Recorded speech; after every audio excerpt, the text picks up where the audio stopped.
तो ये क्या होता है, इसको हम बात करने वाले हैं रिएक्शंस कैसे हैं इसके। we will discuss about kinematics of nuclear reactions.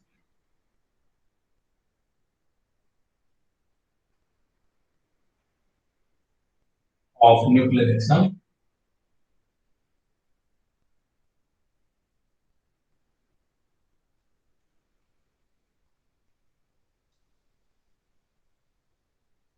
From nuclear reactions are transformation. These nuclear reactions are transformations in atomic nuclei brought about by their interactions with the elementary particles or with one another.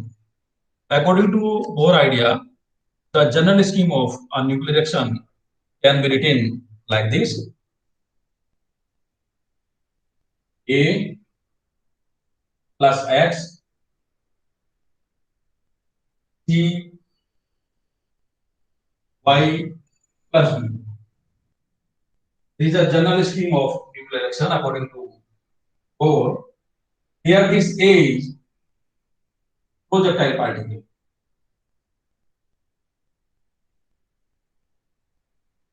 Projectile is a projectile जो और incident particle.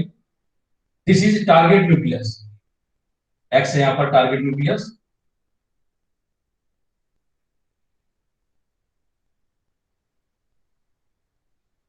Projectile ने target nucleus x पर ये target किया, इसको hit किया, इस पर इंसिडेंट हुआ.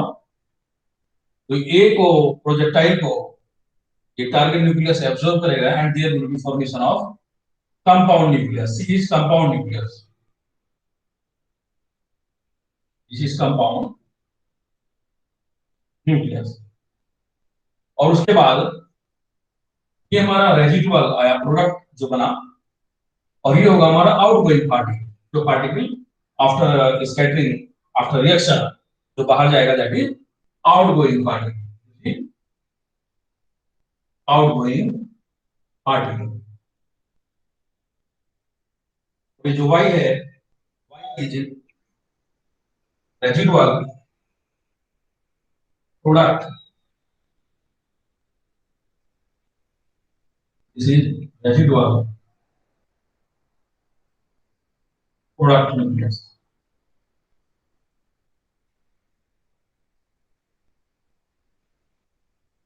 तो ये न्यूक्लियर रिएक्शन का एक सिस्टमेटिक रिप्रेजेंटेशन है. इस तरह से न्यूक्लियर रिएक्शन को हम रिप्रेजेंट करते हैं. अब इसमें देखते हैं क्या क्या चीजें इसमें हैं. प्रोजेक्टाइल ए ने स्ट्राइक किया टारगेट न्यूक्लियस को. ये टारगेट न्यूक्लियस न्यूक्लियस इस प्रोजेक्टाइल को एब्जॉर्ब करेगा, then it will formation of compound nucleus बनेगा. उसके बाद एक पार्टिकल यहां से ये आउटगोइंग पार्टिकल हुआ और एक प्रोडक्ट बना, नया प्रोडक्ट बना after reaction. This is known as residual product nucleus. Now we know that the same projectile may form different product elements out of the same nucleus. The bombarding agents is bombarding agent. This is the bombarding agent for particle. It may be charged particle or it may be neutral particle. लेकिन ज्यादातर ए को जो लेते हैं वो neutral particle लेते हैं, जैसे neutron. Neutron is neutral particle, क्योंकि न्यूट्रल पार्टिकल न्यूक्लियस के अंदर बड़े इजीली जा सकता है without any repulsive force between nucleus and projectile. तो न्यूक्लियस के अंदर जो कि पहले से पॉजिटिव चार्ज है, जो प्रोटॉन्स, और कोई चार्ज पार्टिकल दूसरा है, तो वहां कुछ प्रॉब्लम हो सकती है. तो ये जो पार्टिकल है प्रोजेक्टाइल, ये हमारा चार्ज पार्टिकल हो सकता है, कोई चार्ज पार्टिकल, और it may be neutral particle. बस नॉर्मली जो बताया मैंने कि हम न्यूट्रॉन को प्रीफर करते हैं, क्योंकि न्यूट्रॉन न्यूक्लियस के अंदर इजीली जा सकता है टू परफॉर्म न्यूक्लियर रिएक्शन. इस न्यूक्लियर रिएक्शन को हम इस तरह से भी रिप्रेजेंट करते हैं पैरेंथेसिस के माध्यम से. This is the representation of this nuclear reaction. X A B Y. Is the another type of representation of nuclear reaction. जो हमारा टारगेट न्यूक्लियस है उसको हम इधर रखते हैं पैरेंथेसिस के लेफ्ट साइड में। जो प्रोडक्ट बनेगा उसको हमने यहाँ लिखा हुआ है बाय द प्रोडक्ट, और जो ब्रैकेट्स है पैरेंथेसिस है इसके अंदर जो पहला है दैट इज प्रोजेक्टाइल और incident particle and this is the output particle. तो this is the another way for the presentation of nuclear reaction. Nuclear reaction को हम दूसरे तरीके से इस तरह से प्रेजेंट कर सकते हैं। नाउ अब इसमें एक चीज ये है, ये जो हमने काइनेटिक्स ऑफ न्यूक्लियर रिएक्शन की बात कर रहे हैं, now let us discuss the various types of nuclear reaction. Nuclear reactions कितने टाइप होती हैं? तो एनर्जी कंजर्वेशन के बेस पर, मास कंजर्वेशन के बेस पर न्यूक्लियर रिएक्शंस को हमने अलग अलग कैटेगरी में डिवाइड किया है, जैसे elastic, non elastic, ready to capture and so on. तो let us discuss one by one these types of nuclear reactions. पहला हम लेंगे elastic scattering. What is elastic scattering? जैसे नाम से है, in this scattering energy is conserved, energy is constant. In this case, the incident particle strikes a target nucleus and leaves without loss of the energy. उसकी energy में कोई loss नहीं होगा। One plastic scattering.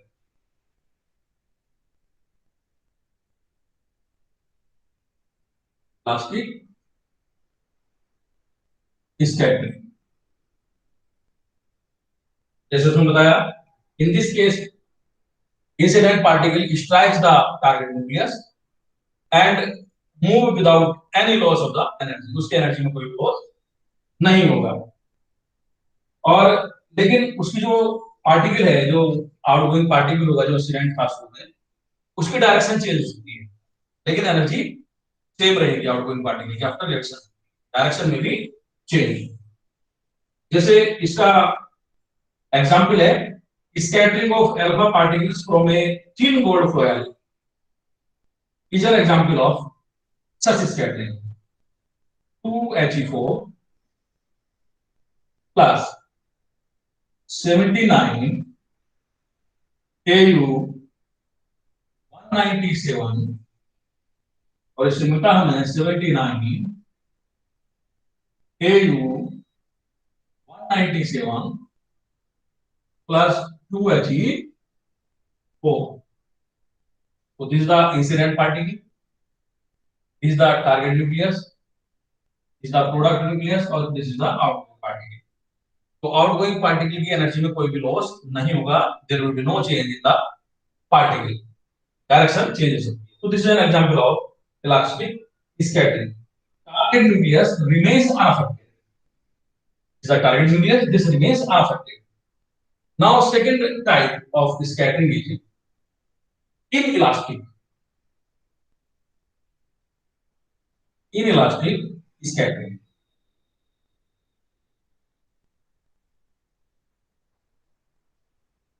इसमें क्या होगा? Inelastic में जो इंसिडेंट पार्टिकल है उसकी एनर्जी में कुछ लॉस होगा, that incident particle loses some part of its energy, और वो एनर्जी कहां जाएगी? जो टारगेट न्यूक्लियस है वो उसको एब्सॉर्ब कर लेगा, एक्साइटेड स्टेट में जाएगा, और एक्साइटेड स्टेट में जाने के बाद फिर कुछ टाइम के बाद वो अपने ग्राउंड लेवल में आएगा with the emission of some radiation. कैसे? ये देखा इसकी reaction 1H1 plus 3Li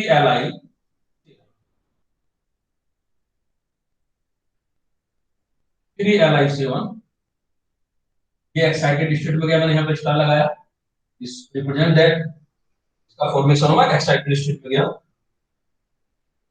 plus 1H1।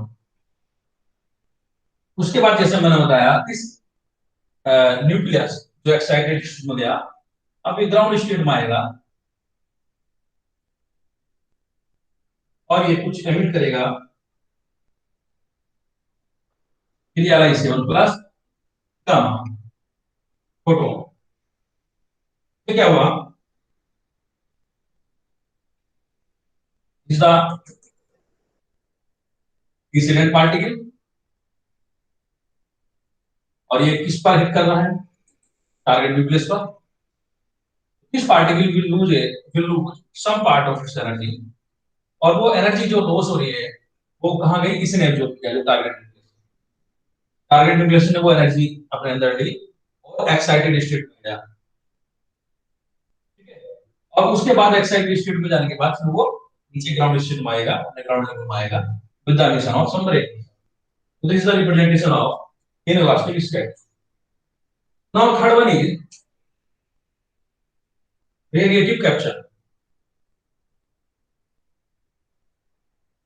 RADIATIV radiative capture.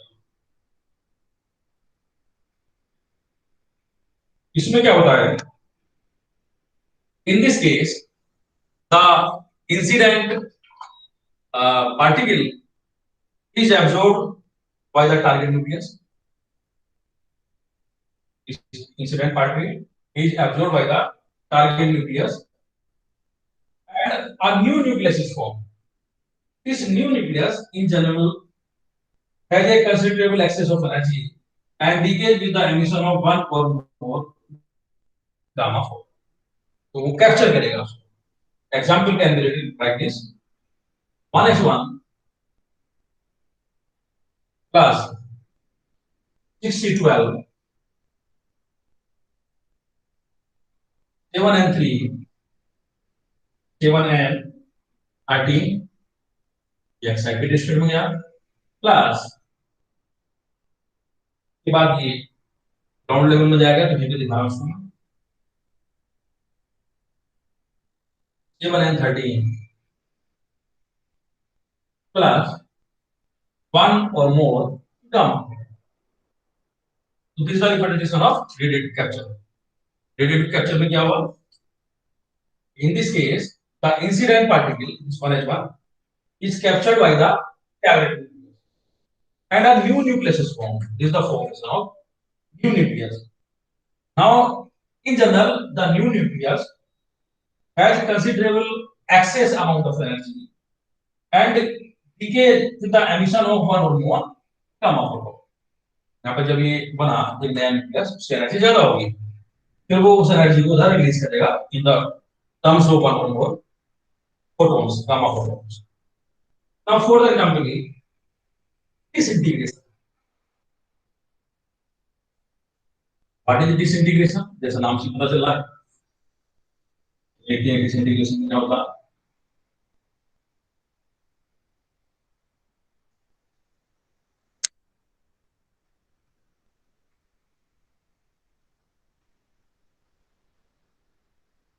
Disintegration.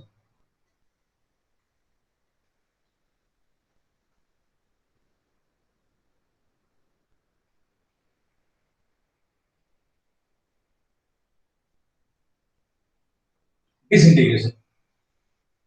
Here, the incident particle is absorbed by the target nucleus. The target nucleus will absorb the bombarding particle or incident particle, and the ejected particle is a different one. जो eject particle होगा that will be different from the incident. The composition of the resultant nucleus is also different from the parent nucleus. तो इसमें क्या हुआ?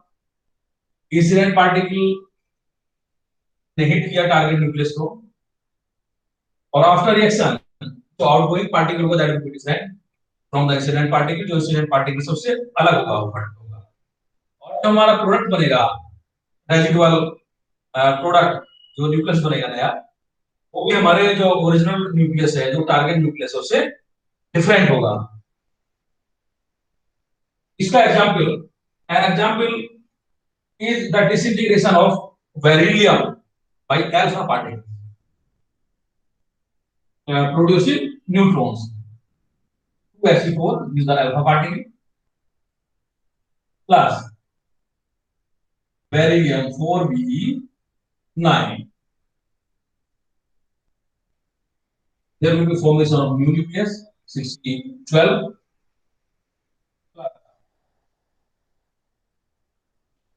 0 alpha. So here it is obvious that incident particle is alpha particle, outgoing particle is neutron.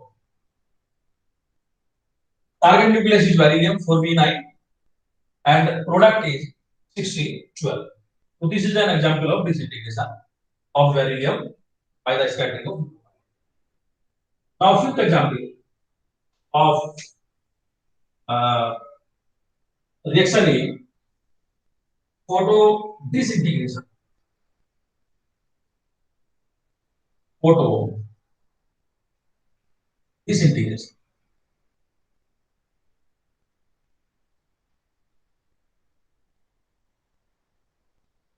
इसमें क्या होता है photodisintegration में target materials are bombarded with some radiations जो टारगेट न्यूक्लियस है उस पर हम कुछ रेडिएशन का बम्बार्डमेंट कराते हैं तब क्या होगा the resulting compound nucleus are usually form in excited state हमारा कंपाउंड न्यूक्लियस बनेगा रिजल्टिंग वो एक्साइटेड स्टेट होगा टू द इंसिडेंट रेडिएशन और उसके बाद क्या होगा these nuclei generally get rid of excess excitation energy through neutron emission target nucleus पे हमने क्या किया फोटोन डाले रेडिएशन डाला जो टारगेट न्यूक्लियस है वो एक्साइटेड स्टेट में जाएगा that nucleus will have some excess excitation energy उसके बाद कुछ न्यूट्रॉन का एमिशन करते हुए वो अपना ग्राउंड लेवल में आएगा The example of this type of nuclear reaction is gamma plus 1H2 हमने गामा फोटोन डाला लाइट डाली रेडिएशन डाला 1H2 न्यूक्लियस बना हमारे पास 1H1 नया न्यूक्लियस बना प्लस और एक न्यूट्रॉन का emission this is the example of photo disintegration type of nuclear reaction this requires a photon of energy इसमें जो फोटोन की एनर्जी है वो कितनी होती है तो this requires a photon of energy 2.225 MeV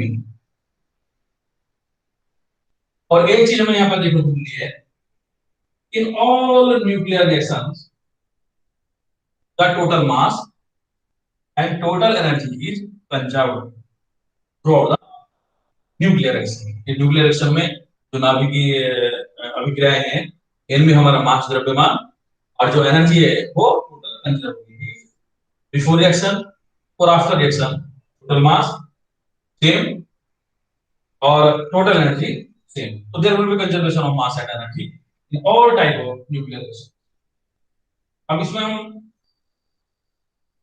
इस तरह से देखते हैं इसको समझते हैं हम एनर्जी कैलकुलेट करते हैं इसकी क्यू वैल्यू जो बात करते हैं Q value of a nuclear reaction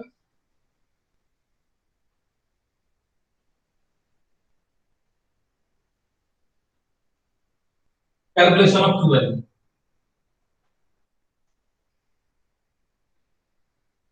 Q value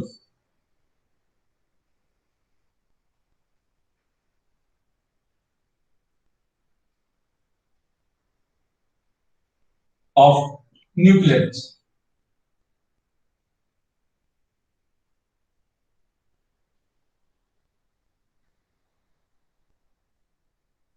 किसी न्यूक्लियर रिएक्शन की क्यू वैल्यू कैसे कैलकुलेट करेंगे इसको देखते हैं हमने क्या किया एक न्यूक्लियर रिएक्शन देखते हैं पहले जैसे हमने पहले बताया था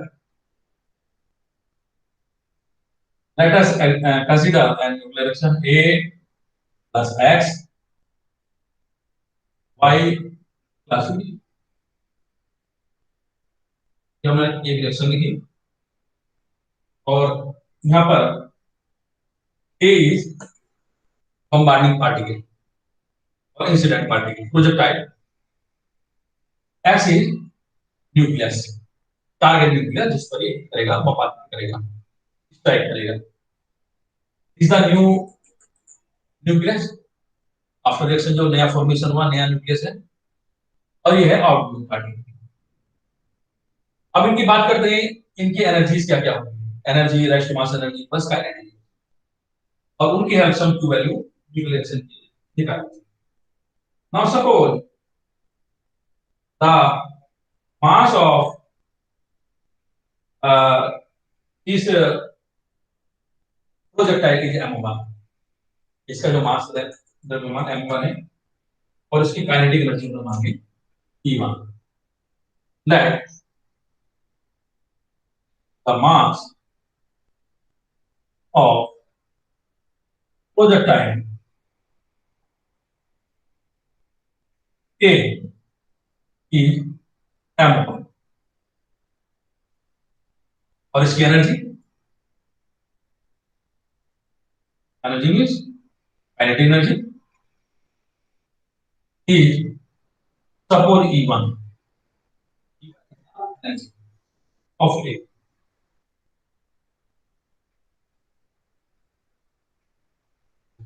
एनर्जी मींस काइनेटिक E1। इसकी बात करते हैं तो टारगेट न्यूक्लियस है। Initially, target nucleus is assumed in rest, in stationary state.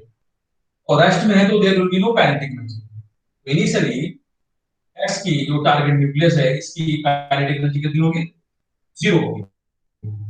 और इसकी जो एनर्जी, इसका मास मान लेते हैं हम, suppose m2 is the mass.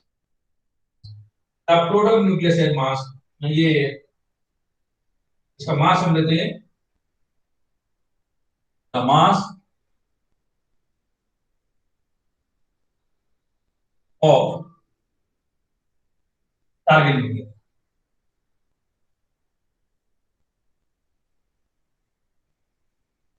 m2। इसकी काइनेटिक एनर्जी कितनी होगी? Kinetic energy of target nucleus will be 0 because it is at rest initially। ये प्रोडक्ट बनना है, प्रोडक्ट का मास हम मान लेते हैं suppose m3। m3 the mass of this product, the mass of product nucleus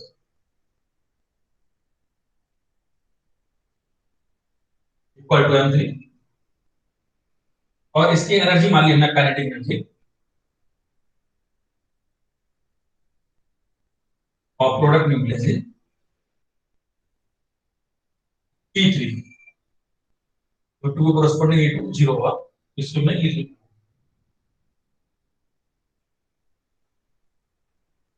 अब outgoing particle, suppose mass of this outgoing particle is m4। The mass of outgoing particle P is m4 and suppose kinetic energy of this outgoing particle is E4। अब देखते हैं क्या क्या होता है इसमें। Now the equation representing the conservation of total energy, if we represent the conservation of total energy, we can write E1 total energy of this projectile, E1 plus E1 is the kinetic energy of this projectile, mass energy। तो m1 इसका मास है, उसका corresponding energy m1c is the energy of this projectile particle plus total energy of this target nucleus. Its kinetic energy will be 0 because it is at rest, and the energy corresponding to mass m2 will be m2c²। ठीक है, और इसकी kinetic energy को हम लिख देते हैं suppose E2 लिख देते हैं यहाँ पर E2, और मैं यहाँ पर लिख देता हूँ, चलो इसको शो कर देते हैं। नेक्स्ट स्टेप में इसको हम 0 ले लेते हैं plus E2 plus m2c is the total energy of the reactant। ठीक है, न्यूक्लियर रिएक्शन से पहले टोटल एनर्जी इतनी आई, equal to after reaction total energy. इसकी टोटल एनर्जी एक तो होगी E3 kinetic energy of this product nucleus plus energy corresponding to its mass, mass है इसका m3 c square plus E equal to mc square से हमने इसका energy निकाली, रेस्ट मास एनर्जी निकाल दें। Total energy of this particle, outgoing particle, plus kinetic energy E4 plus m4c। This is the representation of conservation of total energy, ये हमने लिख दिया। तो सिंप्लीफाई कर दें और E1 plus m1c square this is 0, the kinetic energy of the product, kinetic energy of this organic nucleus is 0 plus m2 g square equal to E3 plus m3 c square plus E4 plus m4 c square is the reaction। ये जो हमने energy की reaction equation में लिखी, इसको put करते हैं और simply E1 plus m1 c square plus m2 c square equal to E3 plus m3 c square plus E4 plus m4 c square. अब इधर देखा हमारे पास एनर्जी, काइनेटिक एनर्जी E3 और E4, इधर काइनेटिक एनर्जी हमारे पास, तो मैं E1 को उधर ले आता हूं, बल्कि कई तरीके हैं इसको, या तो ये मान लें हम फ्लैट, ऐसा कर सकते हैं कि E3 प्लस E4 इसको दे लगे थे माइनस, इस पर after nuclear reaction kinetic energy है E3 and E4, E3 plus E4 इसको जब बदल लाते ये माइनस होती है, माइनस E1, इसको मैं लेकर चल रहा हूं, हमने इसको नया नाम दिया Q, ब्लैक Q। हमने यहां से निकाली ये E3 plus E4 minus E1, ये कितनी आएगी, ये वैल्यू क्या आएगी m1 c square plus m2 c square minus m3 c square minus m4 c square. ये कुछ इस तरह से आ जाएगा, m1 c square plus m2 c square minus m3 c square minus m4 c square. इसमें से हम कॉमन ले सकते हैं, c is the velocity of light in vacuum and that is equal to 3 into 10 to the power 8 meter per second square। ये क्या बन जाएगी, और Q equal to m1 plus m2 minus m3 minus m4 c square. Here this quantity is known as Q value of a nuclear reaction। ये जो हमने लिखी थी इसकी Q वैल्यू है न्यूक्लियर रिएक्शन की आई। यहाँ पे ध्यान देने की बात क्या है, m1 is the mass of the projectile, m2 is the mass of the target nucleus, m3 is the mass of this product nucleus, और b ये जो m4 है, m4 is the mass of the outgoing particle। अब यहाँ पर एक चीज दे सकते हैं हम, इस Q value of the reaction ये पॉजिटिव कब होगी और नेगेटिव कब होगी। Q पॉजिटिव होगी इक्वल टू पॉजिटिव जब ये चीज ज्यादा होगी, मास ऑफ द प्रोजेक्टाइल और plus mass of this target nucleus, इनका सम इनके सम से ज्यादा होगा, तब ये पॉजिटिव, पॉजिटिव तभी आएगी ना जब ये चीज ज्यादा होगी इनके कंपैरिजन में। तो ये पॉजिटिव होगी तो ये रिएक्शन कहलाएगी हमारी exothermic. Exothermic means it will release energy को निकालेगी, it will release the energy. और निगेटिव कब होगी? ये निगेटिव कब आएगा टर्म में? जब ये कम होगा हमारा m1 प्लस m2 के less than m3 plus m4, इनका मास ज्यादा होगा, ठीक है। निगेटिव है तब ये कहलाएगी endothermic. Endothermic means will absorb the reaction, तो energy. Q1 positive, reaction is exothermic. The kinetic energy of the product of transmutation is greater than the kinetic energy of the reactant. Positive यहां से और यहां से देखिए Q will be positive जब ये चीज ज्यादा होगी। T3 plus E4 will be large than E1. T3 plus E4 ज्यादा होगी than E1. It means the kinetic energy of the products is greater than the kinetic energy of the reactants. ये भी positive होगा ये, और ये कहलाएगी हमारी एक्सोथर्मिक। एक्सोथर्मिक रिएक्शन इस एनर्जी को रिलीज करेगी, निकाल। टू विल बी नेगेटिव, ये नेगेटिव कब होगा? जब ये चीज छोटी होगी। कब होगी? E3 plus E4 will be less than E1, तब ये नेगेटिव होगा और ये कहलाएगी endothermic.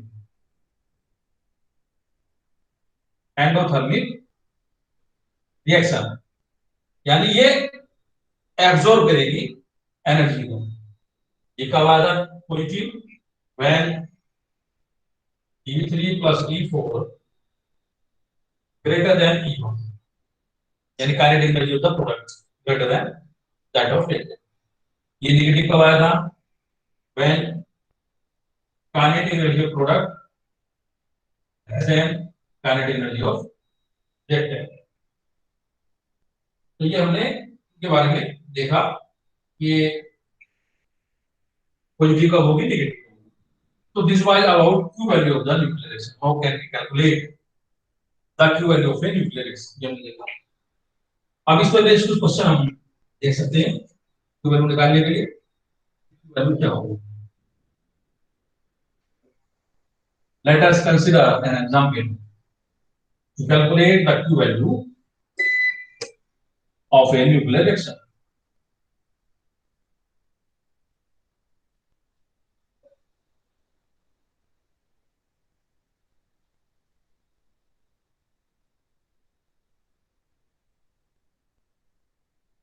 Now, suppose we have a nuclear reaction like this: 7N14 plus 2He4। इसको मैं पहले लिखता हूं, जो हमारा एक ट्रेंड है लिखने का। पहला लिखते हैं हम incident particle,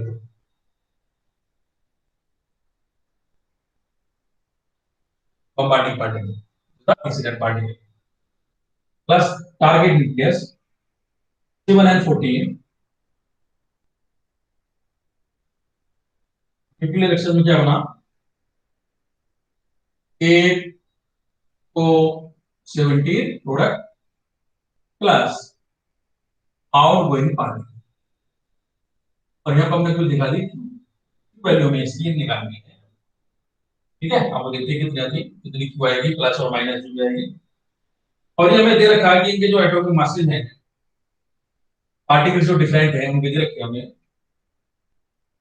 N14 atomic mass दे रखा 14.00307 AMU और simple U is AM atomic mass। And for helium 4 atomic mass है 4.002604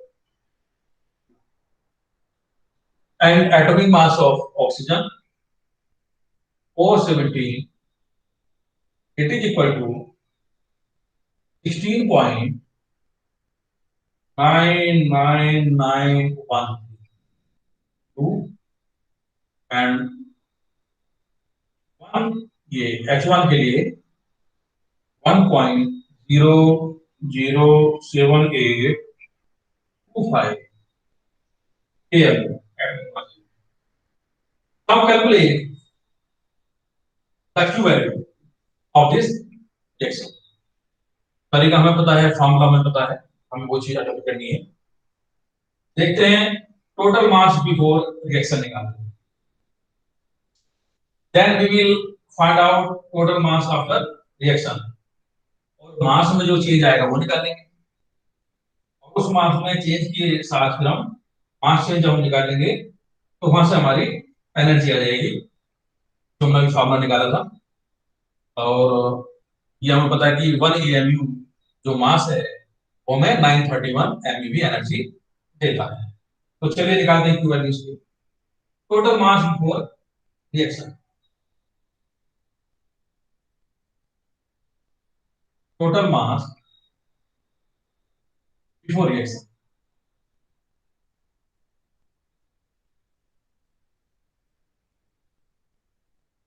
total mass before reaction mass of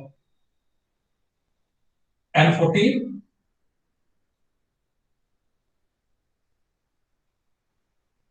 plus mass of 2HF।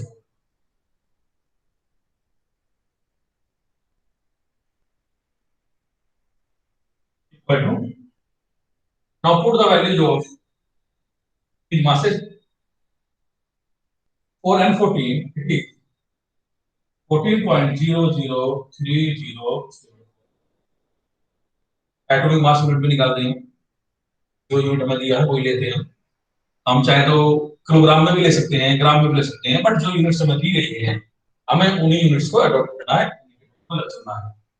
Plus mass of He4 4.002604 equal to, यदि total देखते हैं ये total mass हमारा है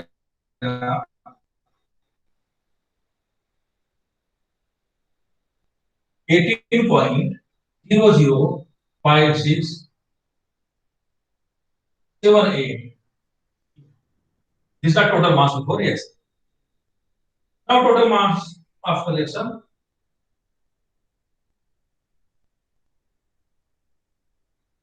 total mass after reaction equal to mass of O17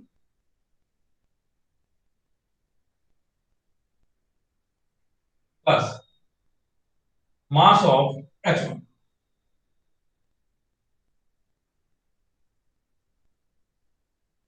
equal to mass of O17 16.99913 plus mass of H1 1.007825 Q, and it will be equal to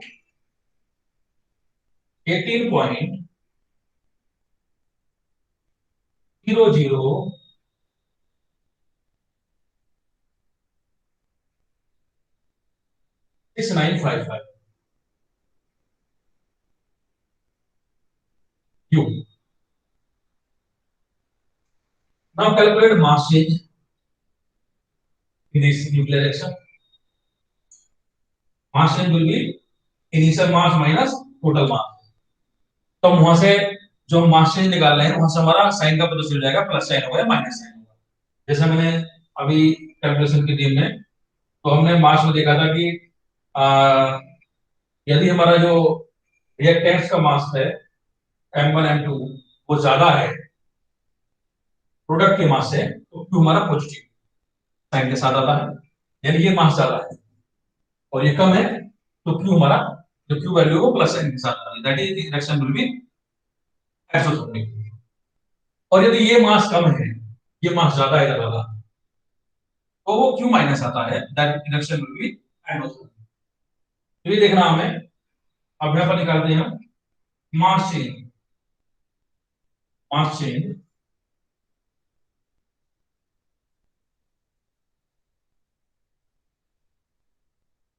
change in mass और mass change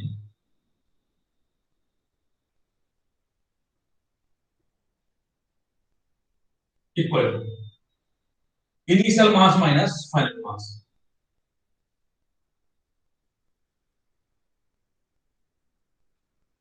minus final mass and initial mass means before reaction is equal to 18.005678 minus after reaction mass is 18.00695 change in mass equal to, it will come, इसमें हमने एक चीज देखी, कौन सा मास ज्यादा आ रहा है, ये ज्यादा आ रहा है प्रोडक्ट का। अब चला मैं अब यहां से इक्वल टू माइनस 0.0012774, ये हमारा मास चेंज आ गया। नेगेटिव है, इसका मतलब मास में क्या हो रहा है, ये जो मास है ये मास कम है, ये मास ज्यादा है, ठीक है। और इस कैलकुलेशन में ये नेगेटिव आ रहा है यहाँ पे, तो नेगेटिव मींस एंडोथर्मिक है, क्योंकि वैल्यू माइनस साइन के साथ आएगी। और यदि ये वाला मास शुरू वाला मास यदि इसमें मास ज्यादा है तो पॉजिटिव साइन के साथ आएगा, ठीक है। तो ये हमारे पास माइनस इतना आगे चेंज के साथ, तो इससे कोरस्पोंडिंग जो क्यू वैल्यू कितनी आएगी, माइनस 0.00127774 इंटू 931 इक्वल टू, जो मैंने अभी बताया था कि 1 AMU यदि मास मेरा इतना है m, इसके कोरस्पोंडिंग जो एनर्जी आती है वो आती है 931 MeV। वो हम इक्वल टू mc स्क्वायर से भी कैलकुलेट कर सकते हैं। यदि हम मास इतना लेंगे 1 AMU, तो एनर्जी से कोरस्पोंडिंग कितनी आती है हमें पता होगा। तो it will be minus 1.18 MeV, minus 1.18 MeV। तो this is the Q value of this particular nuclear reaction. तो इस तरीके से हम Q वैल्यू किसी रिएक्शन की निकाल सकते हैं। Negative sign means, this negative sign indicates that this reaction is endothermic, means energy लेगा, एनर्जी को एब्जॉर्ब करेगा। तो इस तरीके से हम Q वैल्यू निकाल सकते हैं। तो this was about nuclear reactions, kinematics of nuclear reactions, types of nuclear reactions, और किस तरह से हम Q वैल्यू न्यूक्लियर रिएक्शंस की निकालते हैं, वो हमने आज यहाँ पर देखी। बाकी आज के लेक्चर में इतना ही, बाकी नेक्स्ट टाइम देखेंगे। Thank you.